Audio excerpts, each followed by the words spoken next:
Before we begin this Thursday evening address, if you're not already subscribed to this YouTube channel, go ahead and hit the subscribe button now and the bell icon so you can get your notifications when new videos drop. If you're already subscribed, check and make sure that YouTube hasn't tried to unsubscribe you. And of course, hit the like button. The white supremacists hate that. Now, that said, Neely Fuller explained that the white supremacists believe in controlling both sides of the conversation. See, when it comes to making sure they get the outcome that they want, they don't believe in leaving anything up to chance. So they use their massive resources to not only prop up their direct in-your-face forces, but to also set up a bunch of phony baloney controlled opposition. These are individuals who are basically employees and auxiliaries of white supremacy who pretend as if they're speaking for you, though not speaking very aggressively, and they're the ones who say that we'll do the talking for the oppressed class when the truth is they're on white supremacy's payroll. This brings us to Mushmouth Crump and Sleaze Merritt. Man, it even sounds like a shady law firm, doesn't it? Frick and Frack, the Brainless brothers, are prime examples of controlled opposition. Most black people get all their news and views from the white media. They get everything from the white media, including their ideas of who they should listen to and who they shouldn't. Most black people watch so much white media, they actually think that if CNN or MSNBC doesn't say it, then it basically doesn't exist. Or for some of the others who consider themselves to be a little bit more highbrow than the usual couch potato, they prefer to think that, well, if the white media doesn't say it, then it may exist, but it doesn't really matter. Those of us who are on black empowerment, those of us who are living the B1 life, we know better. White supremacy's position is nowhere near as strong as it would like you to think. See, the problem is black folks have not dedicated themselves to actually putting the arm on white supremacy, putting some pressure on the bastards. Instead, most black people have chosen to sit back and vegetate in front of the idiot box, and that's how they want to live their lives, and they let the white media program them, which basically means they have dialed themselves in for permanent oppression. Because not only are they not going to do anything about their circumstances, but a lot of them will deny those circumstances exist when they're clearly right in front of them. Taking your cues from the white media and deciding that you're going to wait and see if any of their bought and paid for shills actually take the fight to white supremacy, that's a losing proposition. And that's exactly how the white media wants you to think. They want you to not hear anything other than what they say. So that not only do they get to control the conversation, but they also set up these artificial boundaries, and they tell you that anything outside the boundaries we set up, anyone who says anything other than what we say, well, they're fringe, they're wrong, these people are extremists. In other words, your liberation and your empowerment has been defined as fringe and extreme. Is that what you believe? Some black people are so desperate to see someone, anyone, speak the truth that all somebody has to do is just hint at the truth, not even say it, just hint at it, beat around the bush, tiptoe around the edges of saying something real, and let our imaginations fill in the rest. This is what white supremacy has done, like leading a horse up to water.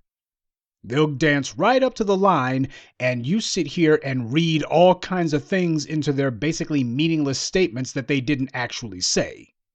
Oh, Hillary Clinton opposes stop and frisk. She never said that. She said that she didn't think stop and frisk was effective. Didn't say that she opposed it. Well, Barack Obama said that he was going to change things. No, he said you're the change you've been waiting for.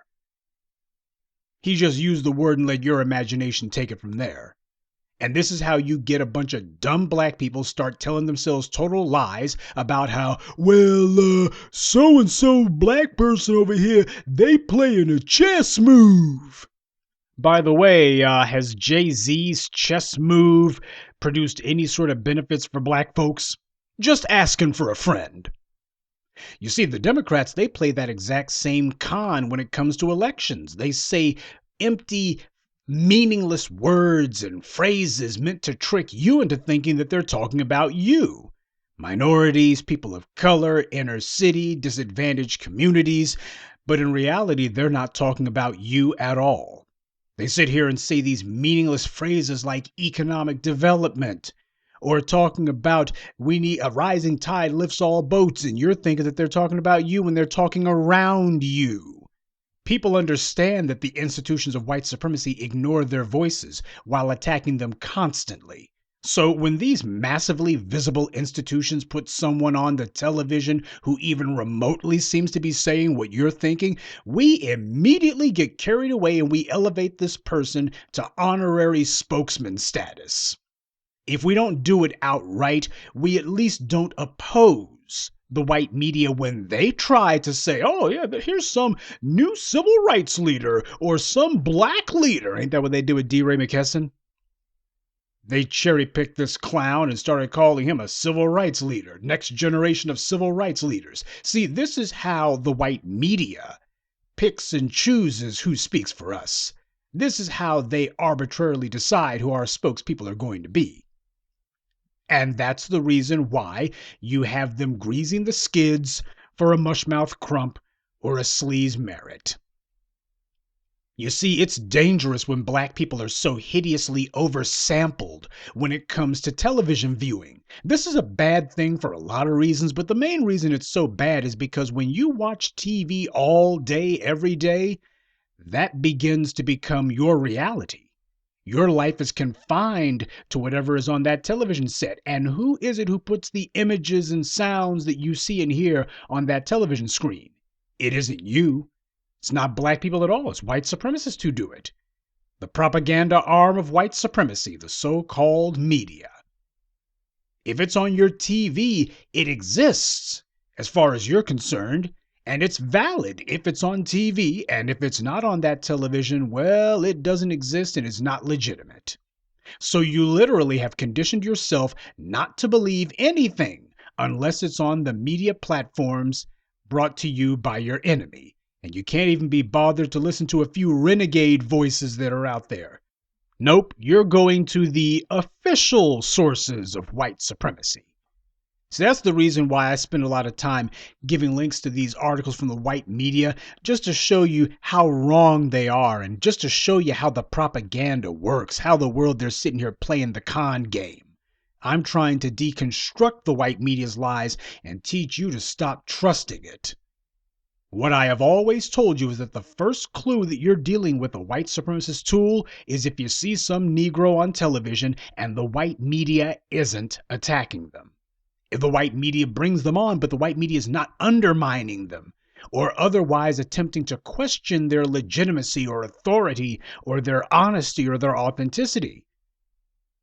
When you see some black person on the so-called news and the white media is talking to them like they were any other guest in the studio, that's done in order to make the viewer think, hey, this person must be a legitimate authority.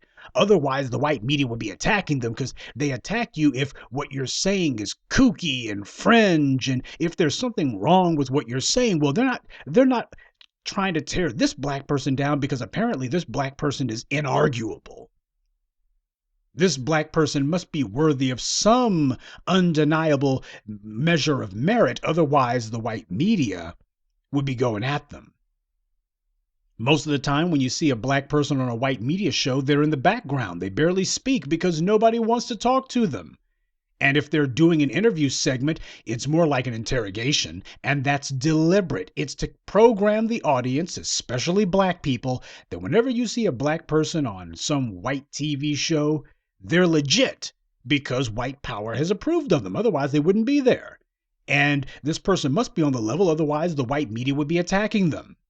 And a lot of you get jolly in the behind and so relieved whenever there's some black person who gets brought on and they're not being interrupted every 5 seconds or otherwise having the white news anchor going at them as if this person shot Kennedy.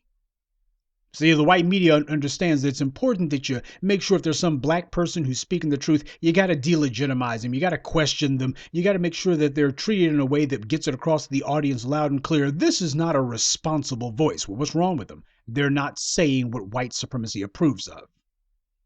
Now, a big question that's been going around is, especially with the Ahmaud Arbery and the Breonna Taylor murders, how the world is it that yet again the two slime balls, Mushmouth Crump and Sleaze Merritt, have reared their ugly heads yet again, and they're in front of the cameras pretending as if they're somehow fighting for justice? How do these guys always seem to keep popping up? Let me explain to you how these sock puppets for white power keep getting hired for all of these high profile black murder cases.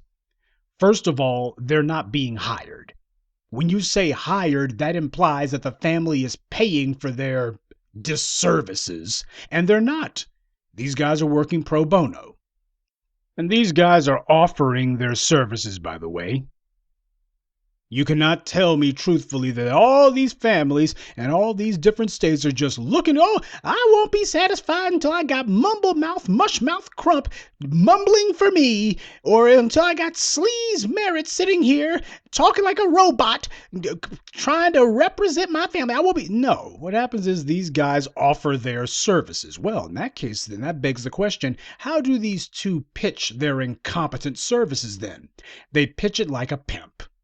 That's exactly what they do. They're basically running a pimp game on these families. They tell the family how, I know the systems. I know how the system works. Now, most of these folks, unless they've had some minor brush with the law, they certainly have never, in most cases, never actually had an attorney, certainly not a good one. So that being the case, they can be completely and thoroughly baffled with a little bit of jargon and a little bit of legalese, and that's exactly how it goes. The same way that a pimp baffles a whore who he intends to exploit with all kinds of slick pimp babble, these two morons baffle their targets with all kinds of legalese and lawyer talk and jurisprudential jargon. They throw around a whole bunch of legal vocabulary, and these families' heads are spinning before you know it. They're like, oh, this person, man, I've never even heard these words before. And they try to make it sound like, oh, they got it all in one sock. These guys got it all sewn up. They know exactly what they're doing. They talk about filing motions and how they know the law. And I know how these DAs are. And I understand how to deal with the media and why some of my best friends are in law enforcement. I understand how these law enforcement agencies work. And you've been done wrong. And you need somebody who understands how this works. I understand how this works. That's what they do, and talk about, hey, how you need me and how much money I get from my clients, and you see the suit that I'm wearing and the car that I showed up in, and why I know exactly what it is that you're about to be running into, and you need somebody who knows the lay of the land. You need somebody who knows this, and not many lawyers operate at my level. Why? Do you know that I was good friends with the state attorney general, and why well, Johnny Cochran wouldn't give me the time of day, but do you know that I once had coffee in the same room as Johnny Cochran's private chauffeur's landlord, first cousin removed, did? So that basically means I'm on the same level as Johnny Cochran when you think about it. That's the kind of garbage that these guys do. Okay, that's how they go ahead and pitch themselves to these families. They go ahead and tell these families about you need somebody who's gonna get in there and fight, and not gonna somebody who ain't gonna let these DAs and such steamroll you. Cause these guys, you got to hit them in the wallet. That's how you make these guys change. Hit them in the wallet. We don't talk about when it comes to white supremacist anti-black violence. You notice how you don't hear the black media talking about hitting anybody in the wallet.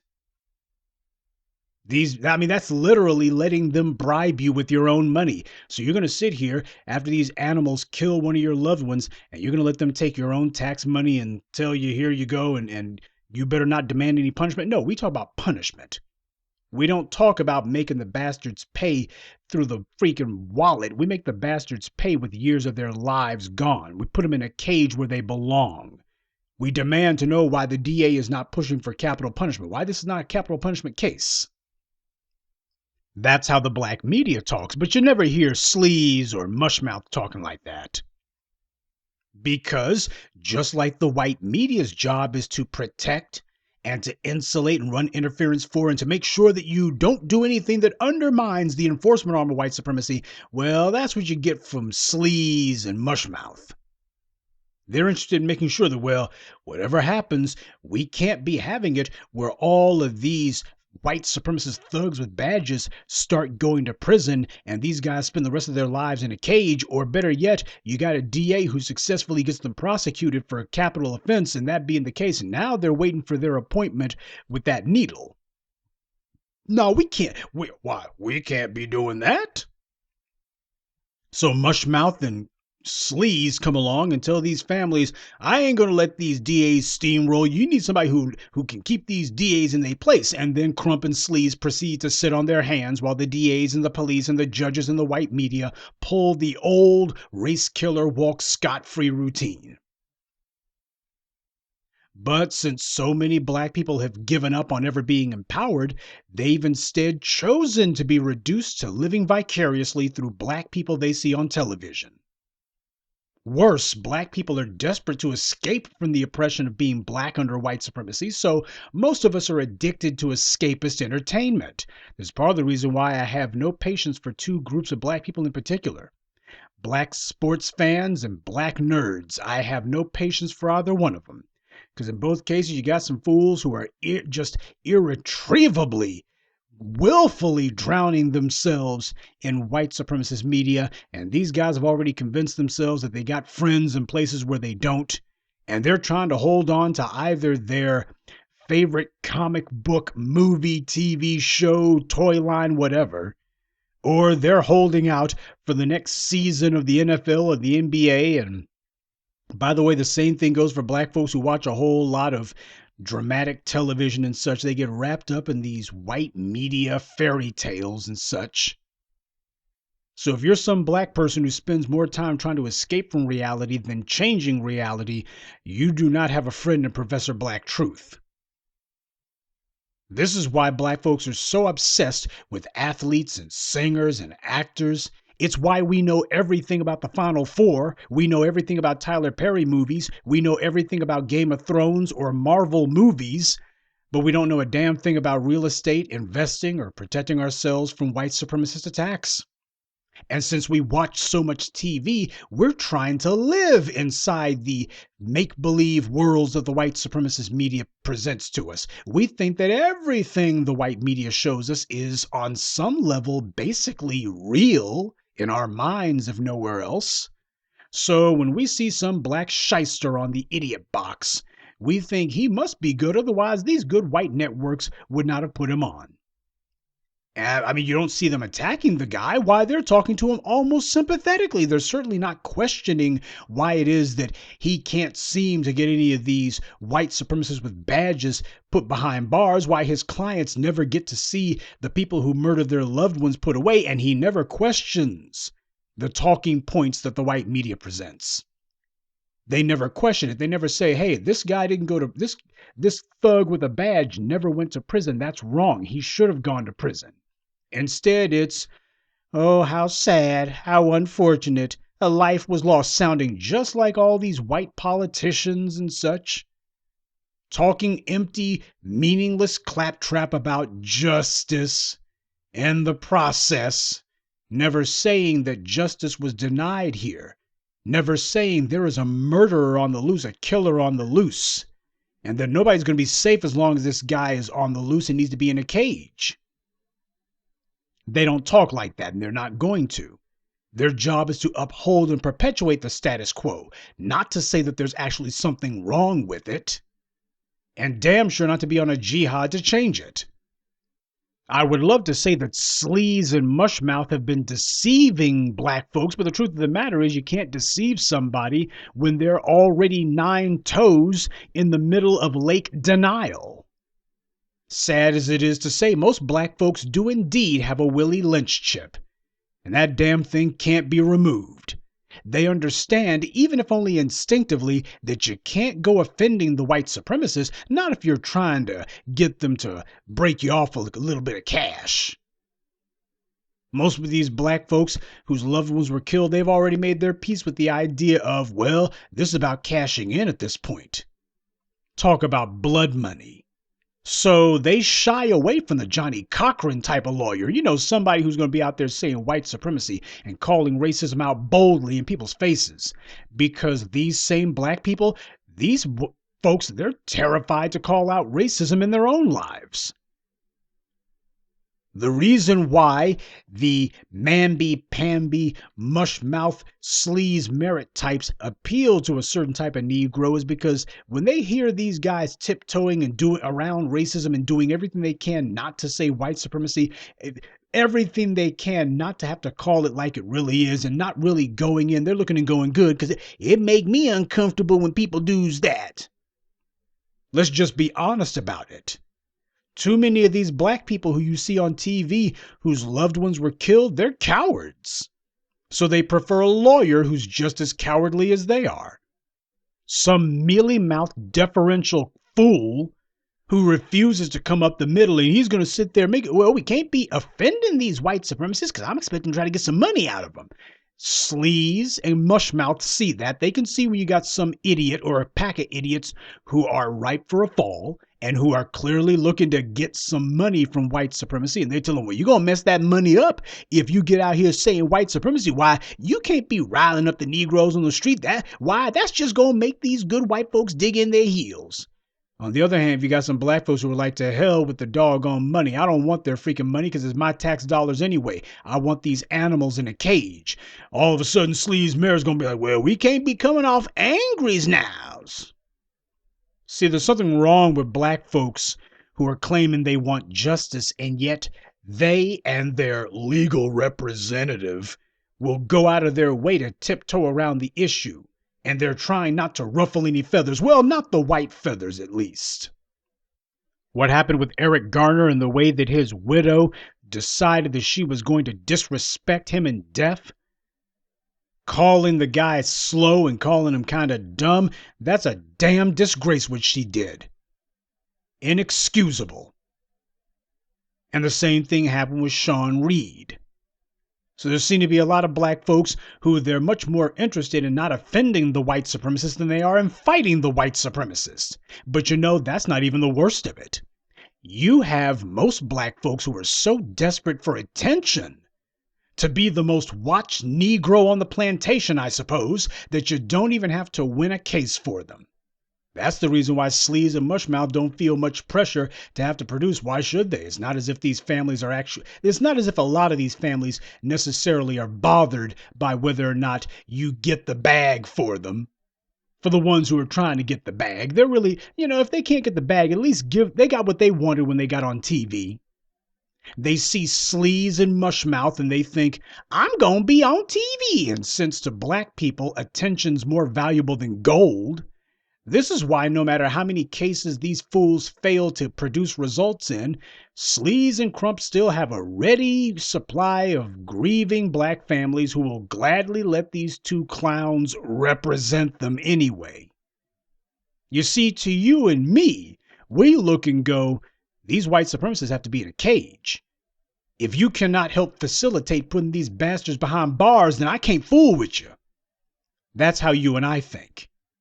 And there are some black folks who think themselves too clever by half. They're like, well, if we can't get them behind bars, at least get the city to break us off a little something, because I need some new shoes and this old car of mine needs some repairs. But Mushmouth and Sleaze don't even produce that much.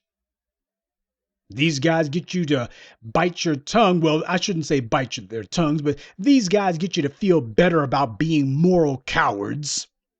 They get you to feel better about being cravenly and duplicitous and not really demanding any sort of punishment for people who you know to be murderers, and by doing so encouraging and setting up the next act of anti-black murder that takes place. And you ain't got nothing to show for it. You didn't even get paid for it, did you? But you got some black folks who are so weak-willed and weak-minded, you don't even have to baffle them with BS. Just give them a chance to hug a white woman and they'll do whatever you want.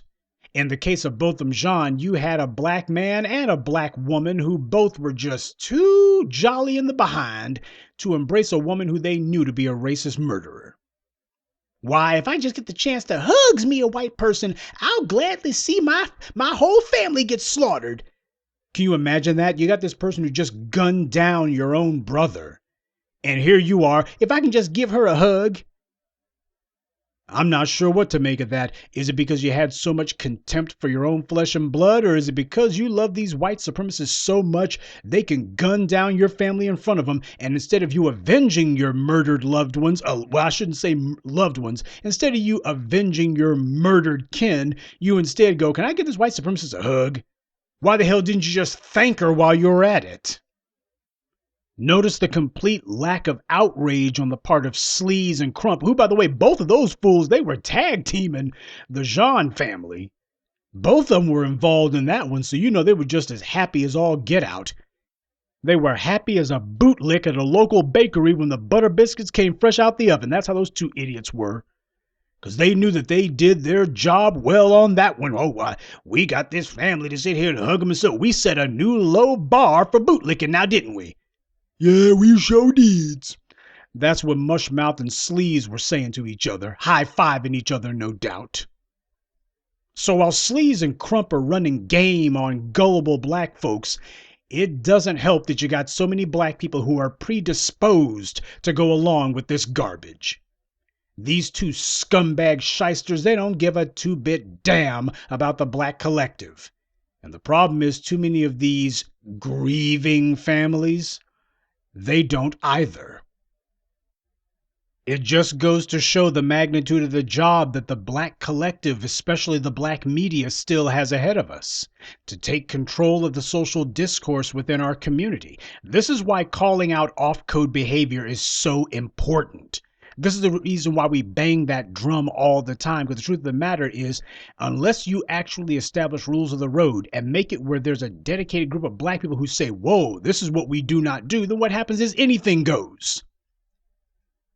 That's the reason why you got so many black people who think it's okay to be off code, because there's not a critical mass of black people who have dedicated themselves to calling this mess out. So you always got some Negroes who can run to their little gaggle of pals who are just as dumb as they are and say, hey, you just do your thing and let me do my thing. Yeah, but the thing that you're doing is setting the rest of us up to get killed. So no, you can't just be allowed to do your thing because you're helping to perpetuate and promote the killing of black people, and that we cannot have. The white media figured that they were still in charge. They were still in control of the black community and the discourse. Well, while they may still have a voice, it's getting smaller and weaker by the day as the black media grows stronger. Oh yeah, the white media figured all they had to do was get a black person to act against the interest of the group, and then get some black preacher, black actor, black activist, or an alleged lawyer to white-splain this treason away, and everything would be fine. Only it hasn't gone like that, has it?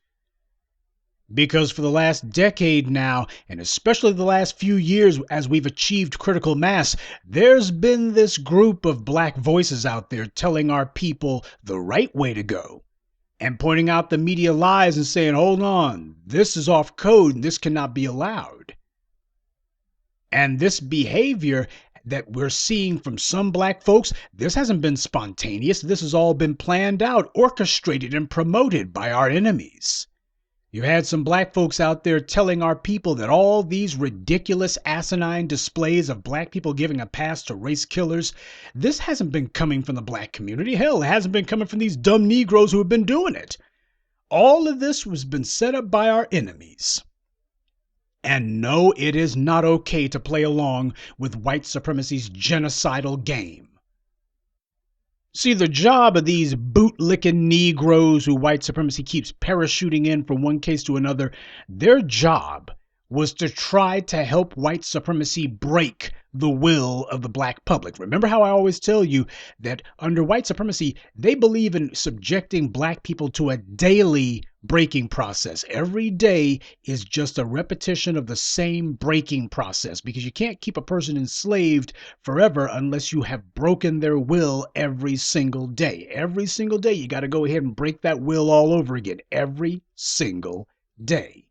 But what they've been seeing is somebody's been out there helping to put a spine into what up until now has been a largely spineless people. Somebody's been putting some steel behind our words. Somebody's been going ahead and showing the intent of our resolve. And also in the process, delegitimizing all of these fakers, frauds, phonies, and fools who white supremacy has been trotting out. The sleaze merits and the mushmouth crumps have been finding it harder and harder to get an audience, but they've also been finding that they can't just be running the same old game. So you see them, especially sleaze merit, trying to sprinkle their empty rhetoric with a few of our words, but they find it ain't washing, it ain't working. But make no mistake, when you see them sitting here and all these families doing the same thing, oh, we forgive them, we ain't got no grudges now, and here they are going over the top with this asinine, let me hug the killer while they still have the blood of my kin fresh on their filthy hands. Let me go ahead and give them a hug. That stuff's been set up. You see, this is meant to break our will because they've been seeing that the black media has been making the black collective more and more bold. We've been emboldening a people who have been cowed and cowardly for the longest time. We've been making it where black folks have been starting to stand up and step forward. And white supremacy is like, we got to do something big, something flashy, something that nobody can miss. Make sure it's outrageous. It can be outrageous as you want, long as they see, look, they're hugging the murderers. See, when the family does that, that means that these black folks, they understand forgiveness is the order of the day. Oh, stop talking all of this vengeful punishment stuff. That's so vengeful. Oh, what would Jesus do? Well, when the money changers were in his father's house, Jesus took up a scourge and whipped them bastards out of there. When the Pharisees called themselves trying to condemn Jesus, Jesus didn't say, I forgive you. Instead, he said the opposite. In fact, it's one of the few times in the Bible where he condemned anyone. He pointed at the Pharisees and said, because of the fact that you're trying to get me killed, every one of you is going to roast in hell. You see, Jesus wasn't talking that forgiveness stuff. When you had individuals who were trying to threaten the power of his father, challenging his father's power, he looked and said, nah, I forgive the ones who are just too stupid to do right in their own lives. When you're sitting here perverting my father's house, turning it into a whorehouse for your business, when you're sitting here trying to stop me from redeeming my people, you crossed a line. The job of sleaze and crump was to try to stop the momentum that we had been gaining, the changes that we were starting to bring about. Their job was to dial us in for another 50 years of black folks sitting on our hands while we get murdered in the streets. That's what the job was that they were supposed to carry out. You better not let them talk that punishment stuff. When these guys walk, you just make sure you explain it to them. And you know what Sleaze was saying to that. I sure will. Absolutely. I certainly understand. Long as you don't kick me out the country club. I know you charge me twice as much as the white members, but I don't like being around black folks any more than you do, so I'll carry water for you. I sure do enjoys it. And you know Mushmouth was sitting there going, yeah, me too. I'll go ahead and lead them away from this punishment thing. Y'all just make sure y'all don't cut me off neither, because these speech rehabilitation courses I've been taking, they real expensive. This is what's supposed to count as black legal minds. You want to know why it is that black lawyers, black professionals don't get taken seriously? Because clowns like Sleaze and Mushmouth are held up by the white media as being the representatives for the black professional class. You should see how the white media talks about these idiots. Heaps praise on them. That's how you know they're on the take. That's how you know that they're on team white supremacy. Because they damn sure aren't on the side of the black collective.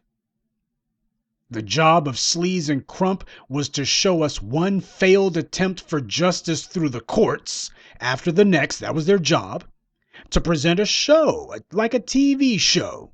And the name of the show is White Power Can Kill Black People with Impunity, and black people will say, forgive, forgive. That's the name of the show.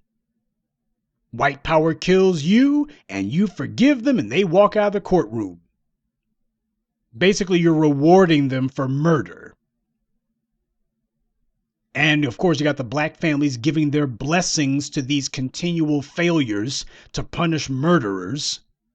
The idea was that the white media was going to show this string of images of black families forgiving the murderers. And to the white media, what they thought was this was going to be social programming, no different than the latest episode of Law and Order. and that this was going to neutralize all those angry black empowerment types who are ranting and raving online. All those niggers talking about punishment and such, and talking about these guys supposed to get punished. Oh, well, once we show them that the families are fine with these guys walking with getting away with murder, that'll shut them up. Okay, maybe it won't make those black media types be quiet, but the black masses, they're going to look and say, oh, forget about it. It's going to take the heart right out of them. That's what it's going to do. You know how these black people are. They can't be persistent for anything. 5 minutes and, oh, they'll blow off some steam. But 5 minutes later, they'll understand. You can't challenge white supremacy, so you might as well give it up. Except that's not what happened. You know that putrid display in Dallas was stage managed. One of the bailiffs, conveniently black, was stroking that cave beast Amber Geiger's lice-riddled mangy fur, and the brother of the deceased asked the court to let him give the defendant a hug in open court. Have you ever seen that happen in any courtroom ever? Anywhere on the planet? This is unprecedented in the history of law. In the middle of the trial, and the judge lets him say, oh, sure, go right ahead. I mean, what's the worst that could happen? I mean, after all, she killed your brother. I'm sure there's no hard feelings. And the judge decides, well, just in case people don't think that this white supremacist race killer piece of trash should get sympathy, why, I'm going to come down off the bench myself and I'm going to give her a Bible and give her a hug. We want everyone to see all these black people giving her all this attention and all this sympathy and just showering her with affection. Why, we can't wait to hug her. Oh, we want to get it across loud and clear that if you kill a black person, that's not really a crime. It's kind of tantamount to running over somebody's mailbox. Well, an old mailbox that they didn't want. When you think about it, did a crime really occur when you think about it? That was the entire point. And what they thought was going to happen was we were going to look at this and go, oh man, the family's hugging her, the judge is hugging her, oh, ain't no hope, we might as well give up now. Except that's not what happened. It only strengthened our resolve. White power understood that it was at a turning point. They understand that after years of lying nonstop to the public that the police are immune to the law. That's what Jeffrey Toobin was talking that dumb stuff about. Why, these juries, they're just extremely reluctant to convict a police officer. It's very difficult to get a police officer convicted. Yeah, in other words, Jeffrey Toobin, the same guy who coined the phrase, the race card. This guy's been a little undercover anti-black bigot for 30 some odd years now. But this guy, he was the main one cheerleading that, oh, well, these juries, they just don't want to convict. What can you do? He was one of the main people pushing that garbage. And the rest of the white media was right in there with him. No courtroom would convict a cop. Well, all of a sudden, they suddenly had a steady string of cops getting convicted, and all of them going to prison for murdering black people. See, they thought that what they were doing was putting up a wall that wasn't going to break. Instead, all that was happening was they had a dam that was ready to burst. And every one of these white supremacist murderers who didn't get punished, that just put more pressure behind the wall until eventually the damn floodgates burst open. Michael Slager, Newman Raja, Jason Van Dyke, Amber Geigers, and a number of others, by the way, quiet as it's kept. See, the white media, they love to show you the next black person who's been murdered in the hopes that, well, we're going to dirty this guy up and reinforce that black people should be killed with impunity. But what they don't show you are all the ones who went to prison. They don't want you thinking to yourself, wait a minute, we're having an impact with what we're doing. They want you thinking that, oh, well, it's not as if these guys are going to get convicted. It's a matter of, whoa, we don't want to show them that. Oh, you had this cop in Houston who went down for killing a black person? Well, we can't have people seeing that, so we're just not going to talk about it. That would only embolden and encourage the niggers. Yeah, the police went from being legal Teflon to being legal superglue real quick. All of a sudden, everything sticks now. Hell, even the Dallas Morning News had to admit that. Whoops, turning point. Yeah, right after Jeffrey Toobin got through assuring everybody, don't worry, the blue wall is still solid. That thing fell and crushed him and the rest of those suck-ups. Now there was a narrative being reinforced, all right, but it wasn't the one the white media wanted. It's indeed true that every defeat fuels the next defeat. The white media's claims that the public simply wouldn't convict police for murdering black people, it was being proven to be the lie that we knew it was, and it was happening over and over and over again. And every time it kept happening, that reinforced in the public mind, this is what's supposed to happen.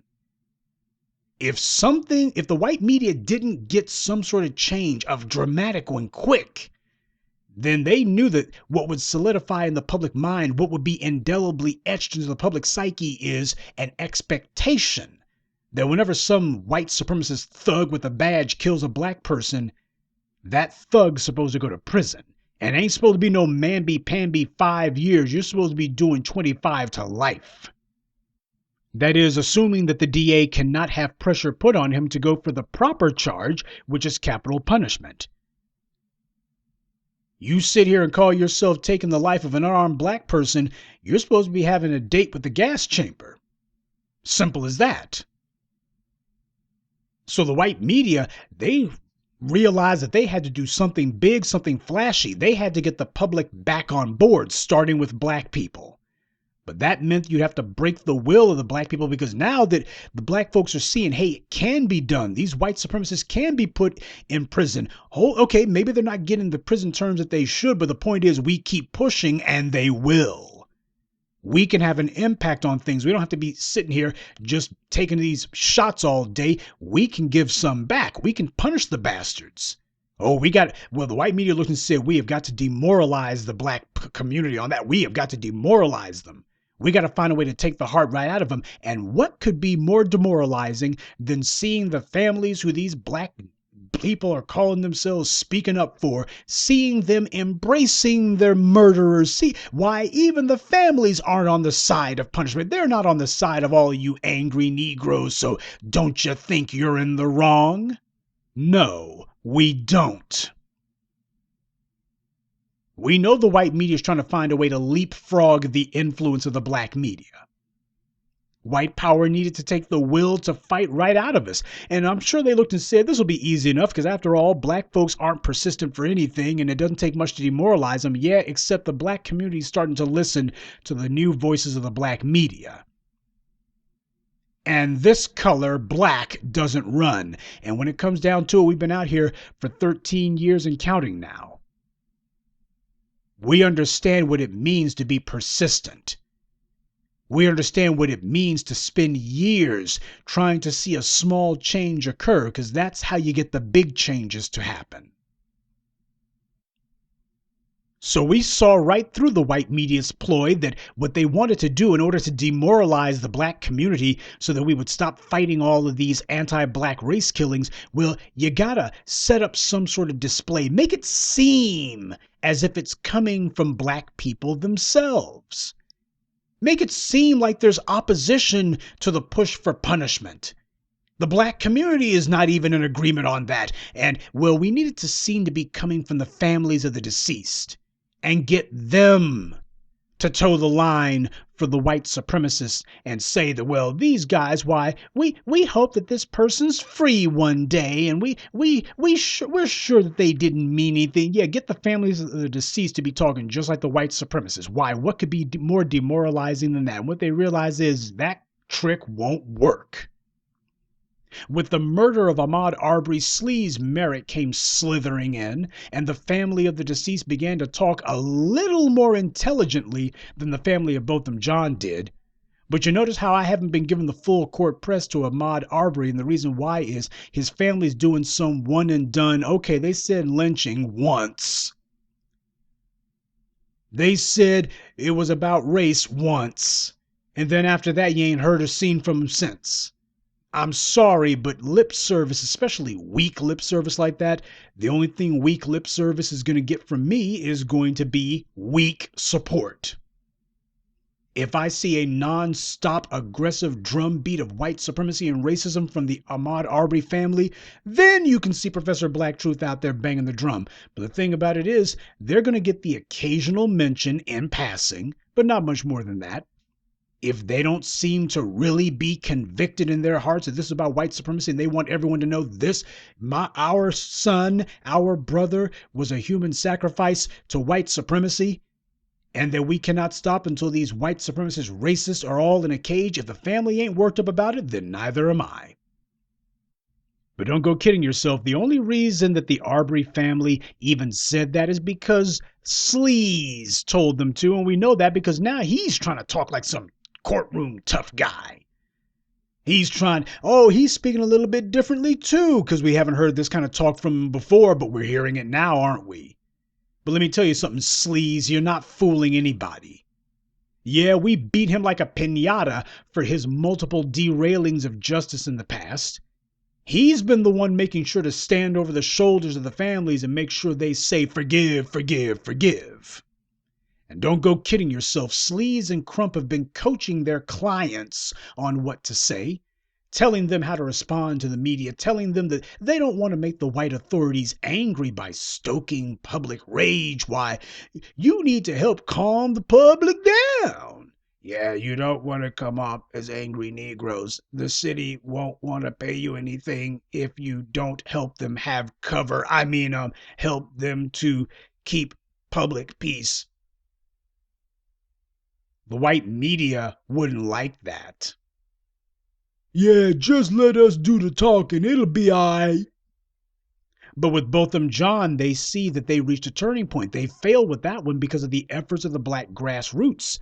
They weren't able to keep Amber Geiger from going to prison. Now, what little credibility Sleaze wants to pretend he has is on the line now, because he knows that people are looking at him and going, hey, we see a pattern that's formed here. Maybe those black media types are a little bit strident, but the thing is, they're also right. That's what more and more black folks are recognizing. The stuff we've been saying here has been percolating and being disseminated to the masses. You guys have been getting the word out. So now Sleaze, he has to talk differently than he did during the Amber Geiger trial.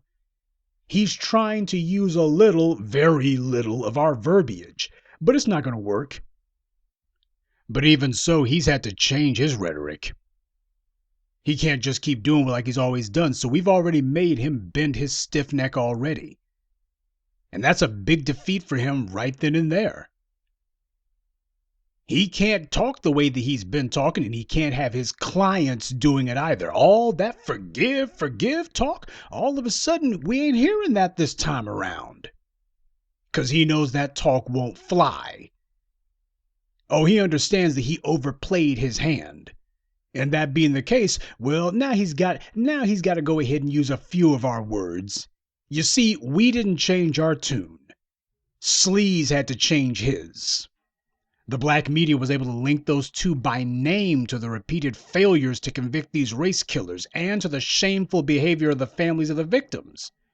We've made it where people look at them and see the two boot-licking, duplicitous tools of white supremacy for what they are. Their job's to keep us in check by putting on a show. Well, the black media canceled that show and there won't be any reruns, despite Sleaze and Crump's best efforts. And that brings me to Mushmouth Crump. Things haven't gone so well for that idiot. While he was able to get the family of Breonna Taylor to let him try to speak for them, they still decided to get at least one other lawyer as well. And you know that burned his crusty behind, because he realizes that now these black families aren't just rolling over for him. They're not just going, sure, you can speak for us, that's all right. He sees a huge crack in the wall of his credibility.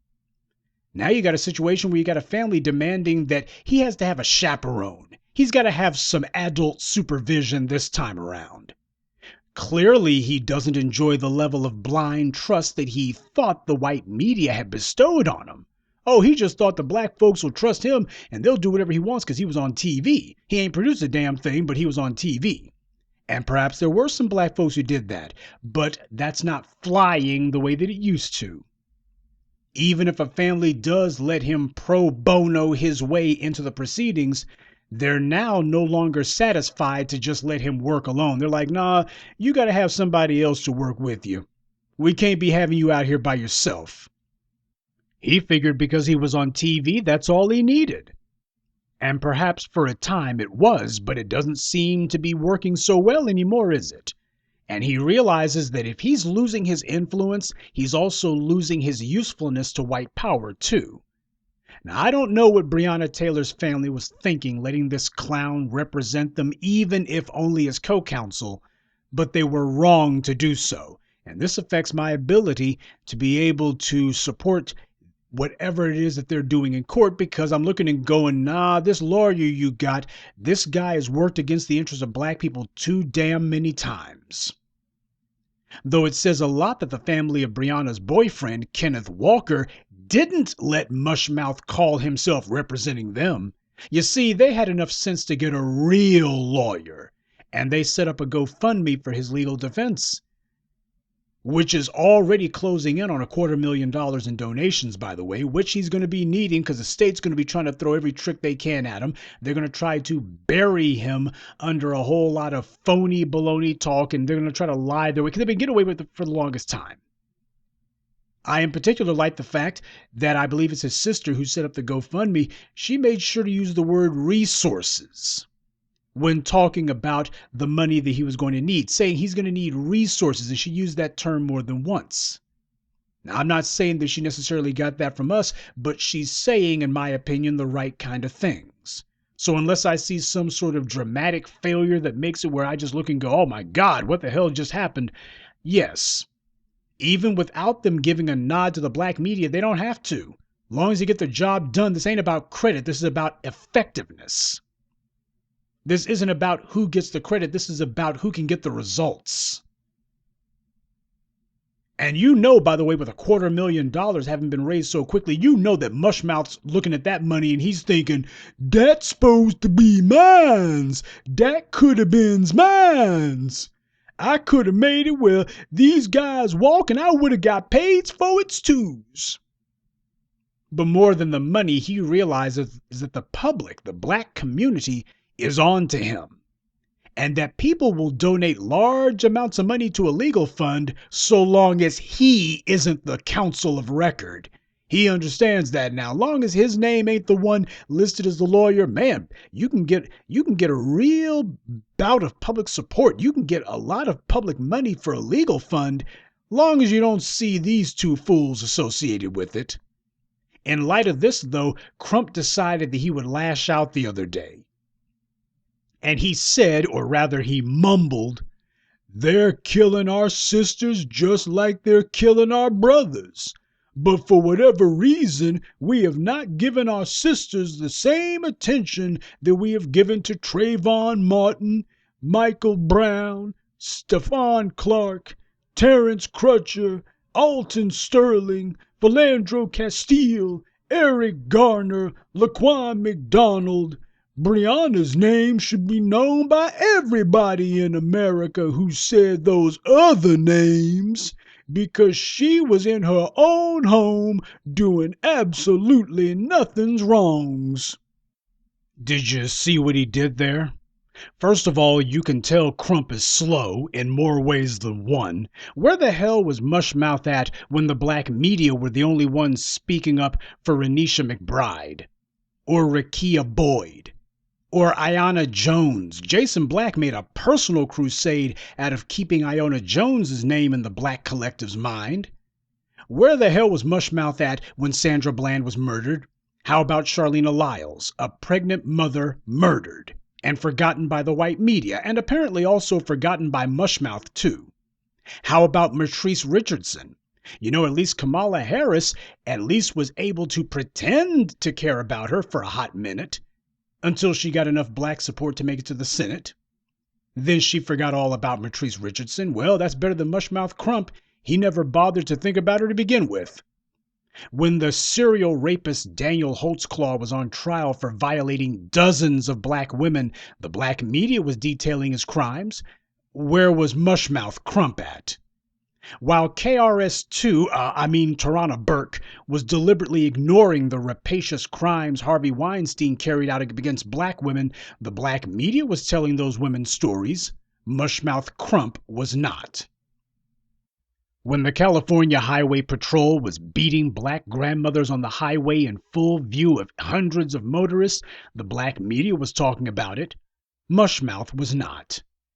You know, those black women sure could have used a lawyer, not that Mushmouth really qualifies in my book, but still, if he was so concerned about black women, how come he never showed much concern for them?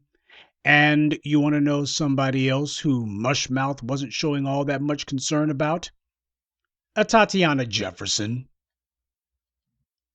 There was a black woman who was murdered in her own home by the police. But Mushmouth doesn't mention that. It's not because it didn't get attention, not because it wasn't talked about. It was.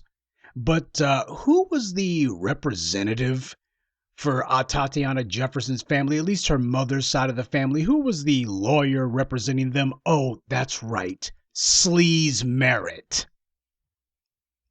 Well, I guess for Crump, this is what counts as professional courtesy, huh? You got one white supremacist tool looking out for another one. See, he chose his words very carefully. He chose the names that he listed very carefully. The black media was calling out the murders of black women and the targeted anti-black violence against black women years before the white media ever began putting Mushmouth in the public eye.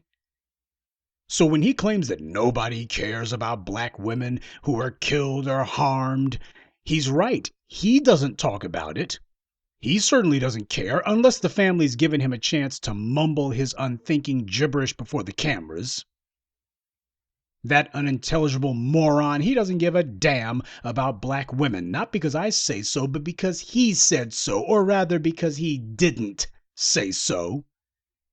And his silence speaks volumes, and now he's trying to rewrite the history and make it where all of a sudden he's cared about black women all along when he's been MIA all this time.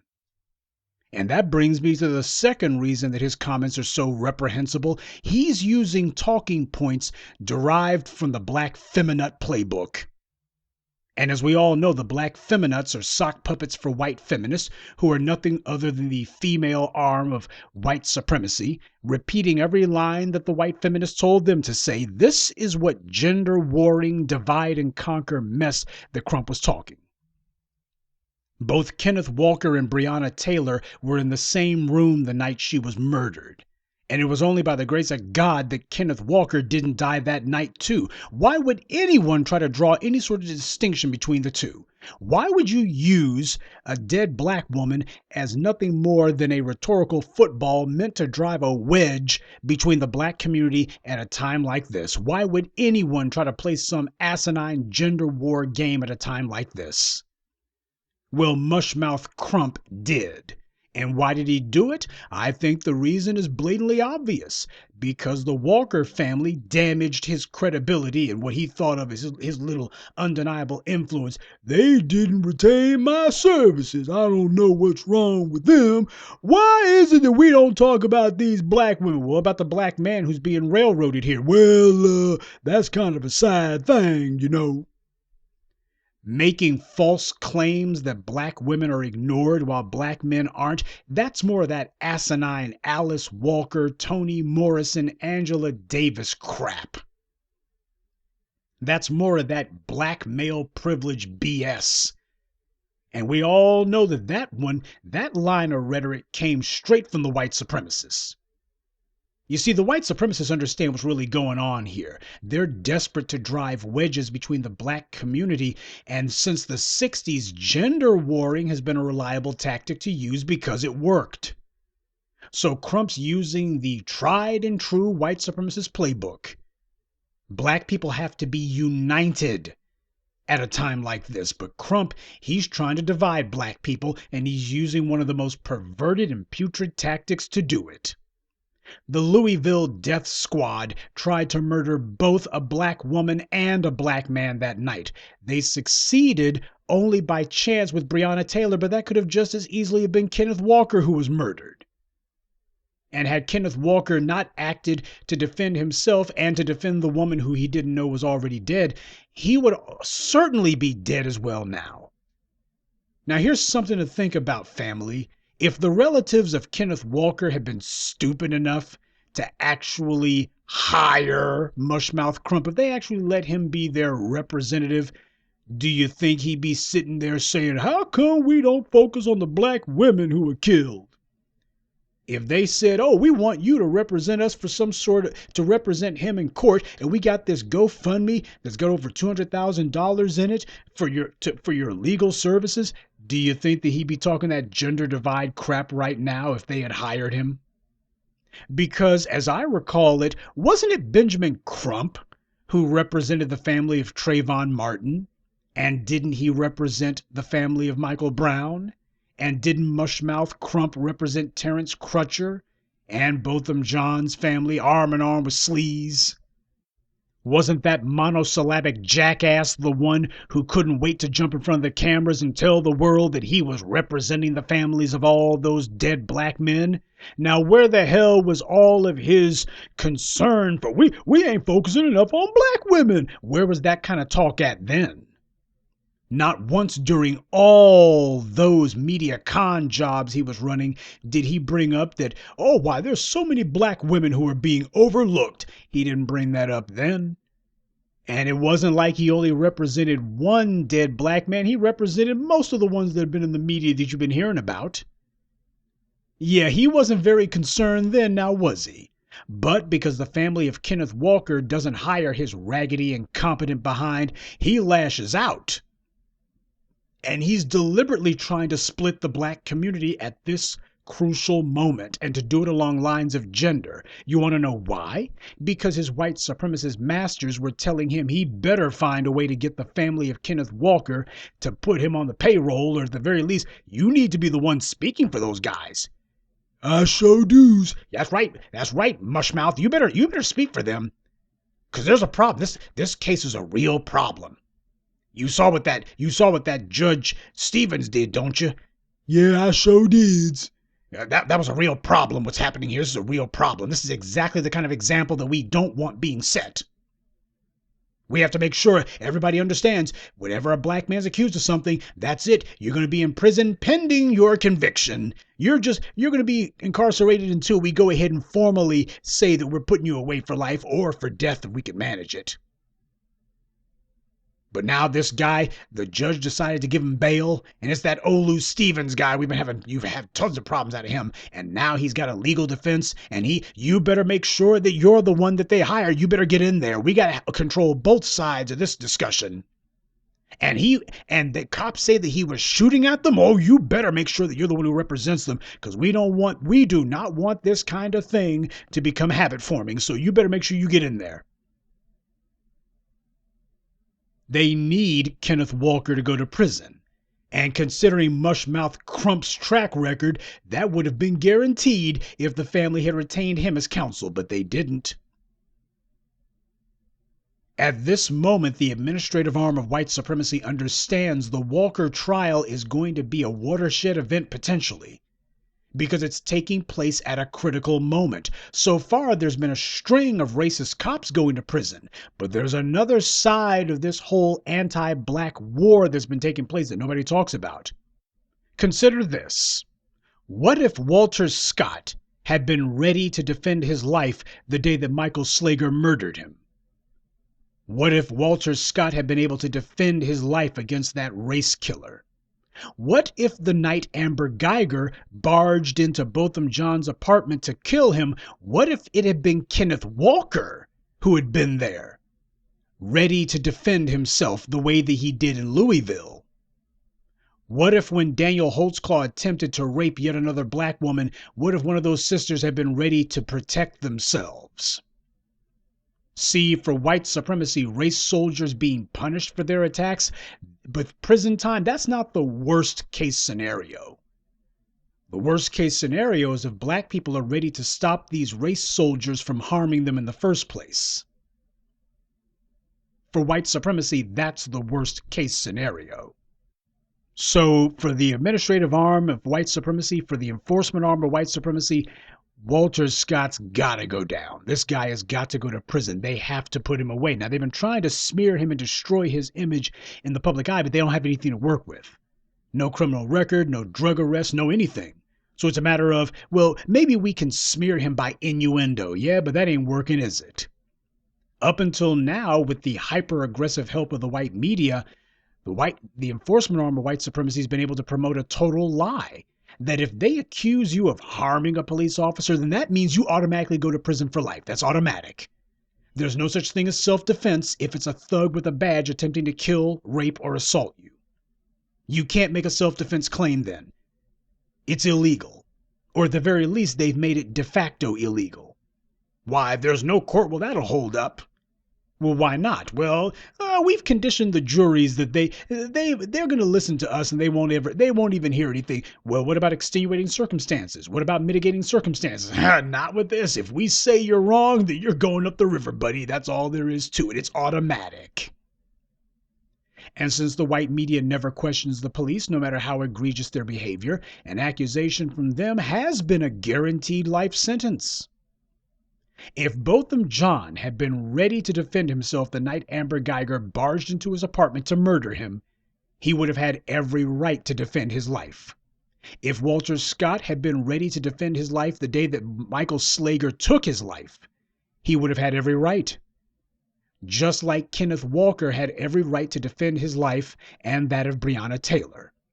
The enforcement arm of white supremacy knows this, and they desperately want to head this off. I can promise you, if the Honorable Judge Olu Stevens had not granted Kenneth Walker bail, then the police would have killed him. Oh, he would have died in custody. Just like Sandra Bland did. By the way, Sandra Bland, someone else who Mushmouth Crump doesn't seem able to mention the name of. The Louisville Death Squad would have floated some phony baloney BS story about, well, he committed suicide in his cell. Or better yet, they would have said, well, this guy, he tried to attack some officers and we had no choice but to defend ourselves, just to make the point. Yeah, we get you in here, it's going to be just us. Yeah, you'll know that it was murder, but it'll be our word versus the dead guy. Because that's what they understand they have to do in order to reassert their dominance.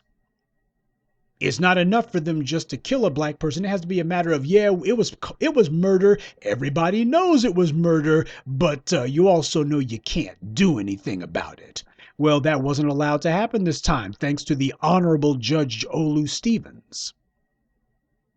Kenneth Walker is right now out of jail, at home where he should be. He is a man able to walk the streets at will, as he should be, and the people are supporting him as they should. But you know who isn't supporting Kenneth Walker? Mushmouth Crump. He's not supporting Kenneth Walker at all. Now, how can he be representing the family of the woman who loved and died at the side of Kenneth Walker, who Kenneth Walker damn near gave his life to protect? How the world can he be representing that woman's family? And, well, he ain't really got much to say when it comes to Kenneth Walker. But he will say, why is it that we're focusing on all these black men and not focusing on black women? Yeah, that's meant to be a low-key way of saying, why y'all worrying about this Kenneth Walker guy? Y'all should be looking over here. Yeah, unless you bend the knee and let this monosyllabic troglodyte represent you so the race killers can walk, then he'll try to cast aspersions on you. That's the message that gets across loud and clear. Oh, you didn't do what white supremacy expected you to do, so now they're going to be having this guy taking low-key shots at you. Because that's what he was doing. How dare the public give any attention or support to Kenneth Walker? Why, he doesn't have the right lawyer representing him so white supremacy can get the right result. I've made my feelings regarding the Taylor family's incomprehensible decision to allow Mushmouth anywhere near their civil case, and by doing so, help him try to hang on to whatever ragged threads of influence he wants to think he has. But I'm not saying that her killers don't deserve life in prison, because they do. I'm not saying that if anyone is focusing on her, well, she's dead and ain't nothing we can do for her, and Kenneth Walker's being railroaded and that's all that matters. No, both of them matter. This is not some zero-sum game like Mushmouth Crump's trying to subtly imply, because that's what he's trying to do. Oh, you can support one or the other, but not both. We can support punishment for the race killers while not supporting Mushmouth Crump. But what we do not do is to try to imply that there's something wrong with focusing on one black person who's been harmed by race soldiers, especially at a moment when another is going on trial for defending them. And for that putrid bastard, the reprehensible piece of trash Mushmouth trying to divide us at a moment like this, he and Sleaze Merritt, they are showing once again that the only client that they represent is white supremacy.